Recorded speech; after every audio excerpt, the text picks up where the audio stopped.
Olá, tudo bem?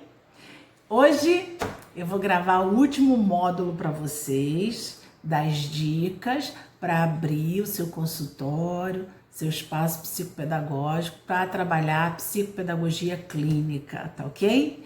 Então vamos lá. Hoje o tema que eu escolhi é ética e redes sociais. Então vamos falar um pouquinho de ética como um todo, tá? Ética, na verdade, o que eu quero colocar com essa palavra? Ética profissional, sigilo, ter o dom da palavra, ou seja, saber usar as palavras, tá? Eu sei que às vezes a gente precisa ser bem direta, eu sei que às vezes a gente precisa falar de assuntos desconfortantes, eu sei que às vezes a gente observa certas coisas que a gente precisa perguntar, mesmo sabendo que a gente corre o risco do pai ou da criança ou da mãe não querer falar sobre aquilo.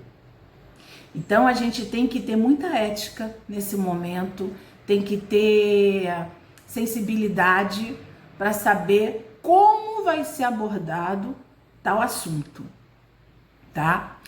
Ética no momento que você vai escrever, tá? O relatório de avaliação.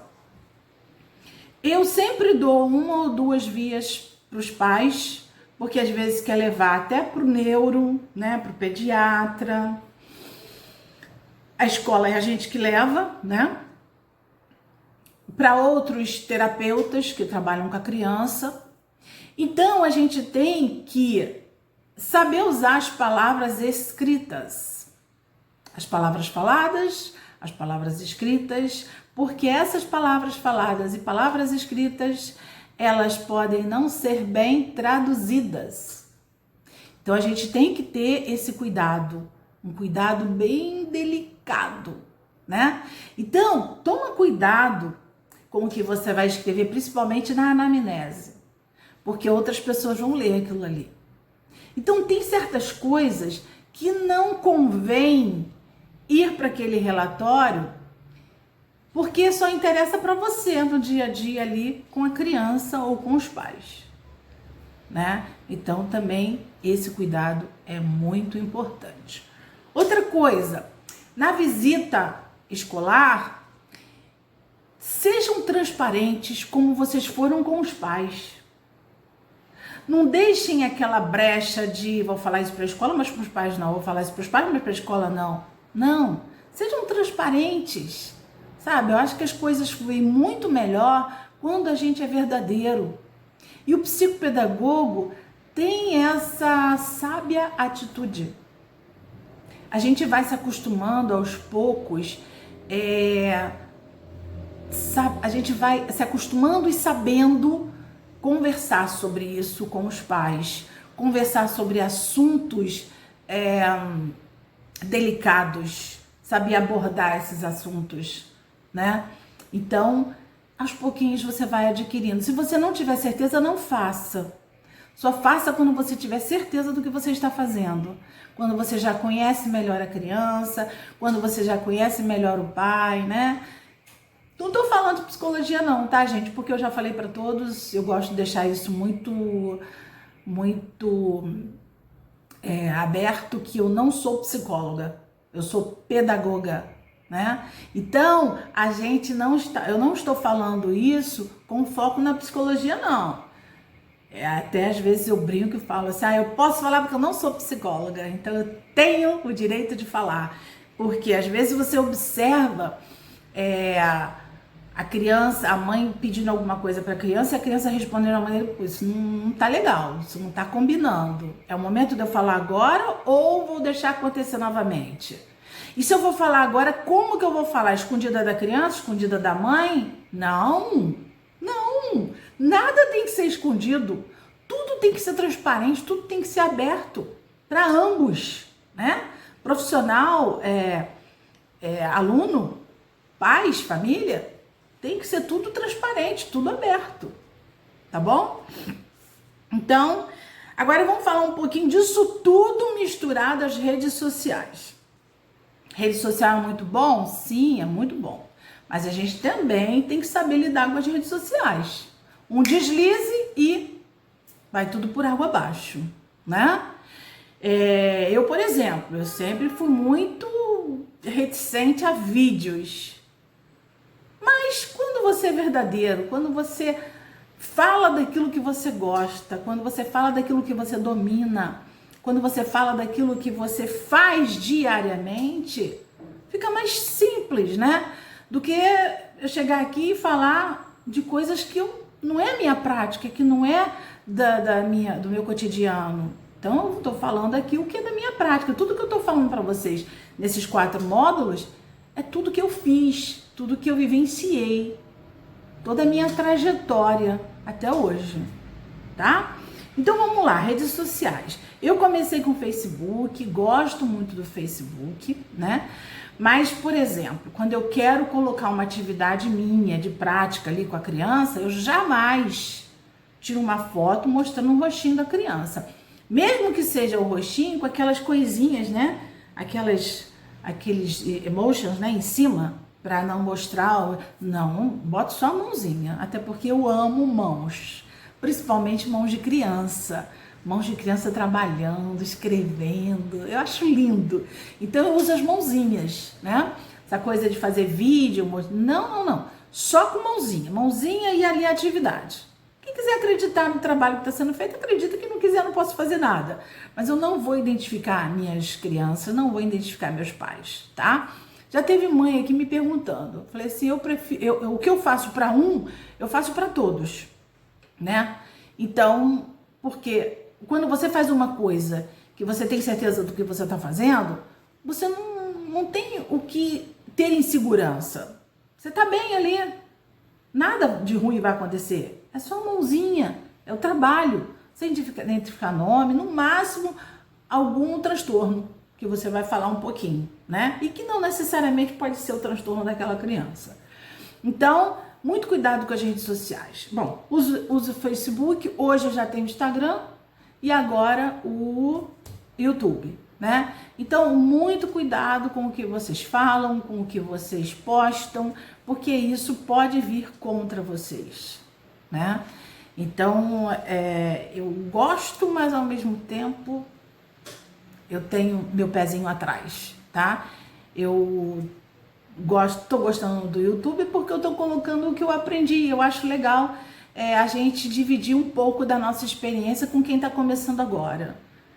Eu fiz isso quando eu comecei e agradeço muito a todos esses profissionais que dividiram um pouquinho comigo e hoje cheguei a uma experiência que é um nível maior do que quando eu comecei, graças a esses profissionais que dividiram suas experiências comigo. Então hoje, se eu posso dividir alguma experiência minha com vocês, por que não fazer? Né? É um passinho a menos que... é um tempinho a menos que você vai ter, ou seja, você vai ganhar tempo, né? Então você não precisa de repente ter tanto tempo para aprender uma coisa que com alguém colocando ali a prática dela, você já ganha tempo. E isso é muito importante. Então, não identifico o meu aluno nas postagens, não dou nome, nunca, jamais, né? Eu acho que muito importante o nosso trabalho de psicopedagogo. E cada dia mais se faz importante esse papel, né?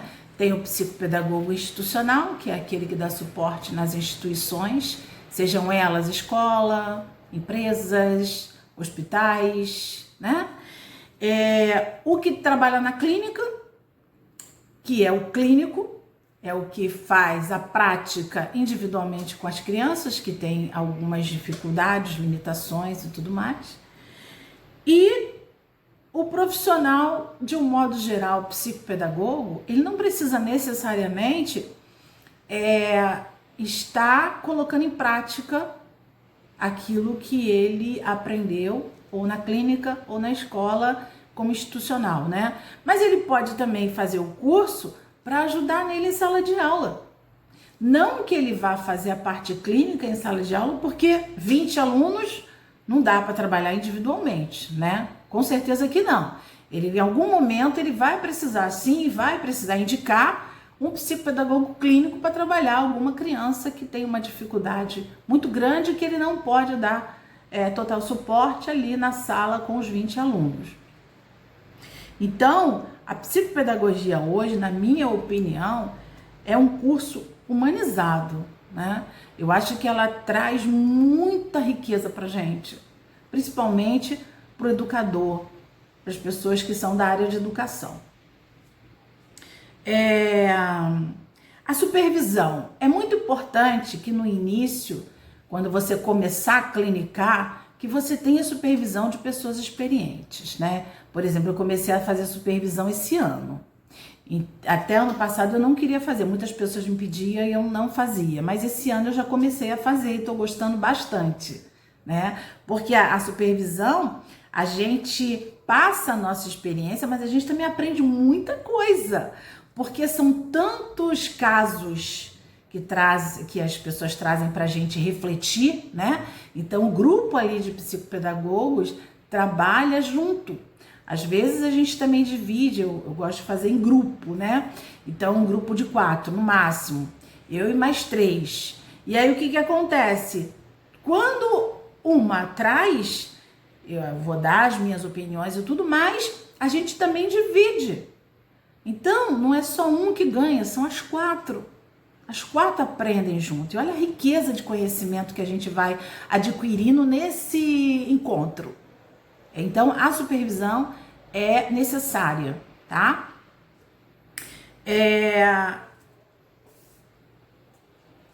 Eu tô preparando uma apostila, mas ainda não terminei, com riqueza de detalhes desses 4 módulos. Quem tiver interessado, por favor, manda um e-mail para mim, tá? Para eu saber quantas pessoas, para eu poder providenciar isso e mandar pro e-mail online. Se alguém precisar de certificado, né? Às vezes você está estudando e você precisa por causa das horas, né? E pode me pedir também que eu vou mandar, tá? Mas eu vou ter que ver que a pessoa assistiu todos eles, curtiu, comentou, tá bom? Então tem que ter essa troca também.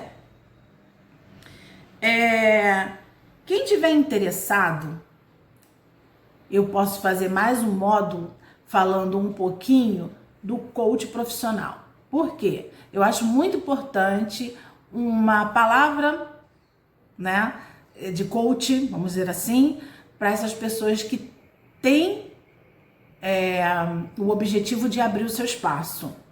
Então, quem tiver interessado, me manda também, que eu vou fazer um módulo só para isso, tá? Para a gente ver como que a gente determina as metas, as datas, os objetivos, enfim, isso também é muito importante.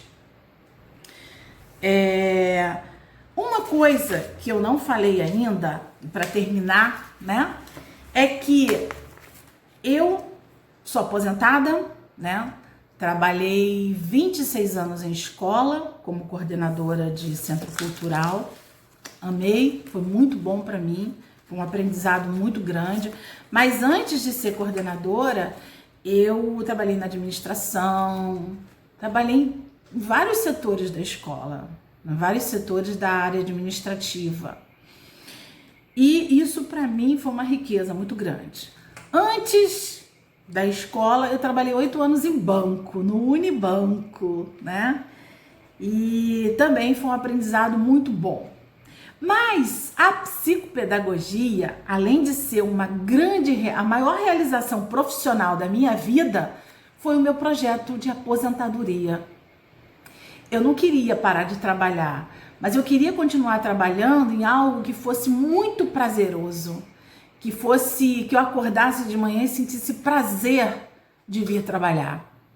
Então a psicopedagogia foi o meu projeto de aposentadoria, tá? É isso, e um grande beijo para vocês. Mandem, por favor, as suas sugestões, os seus comentários, curtam, divulguem o meu canal, porque eu pretendo fazer mais vídeos ajudando não só a profissionais que estão estudando ou formados em psicopedagogia, mas também a pais que têm crianças com dificuldade de aprendizagem em todos os sentidos, tá? Crianças que têm transtornos, crianças que têm autismo, síndrome de Down, não importa. Disgrafia, descalculia, dislexia. Pra gente é trabalhar junto, porque na verdade esse canal tem um objetivo muito maior, que é a inclusão.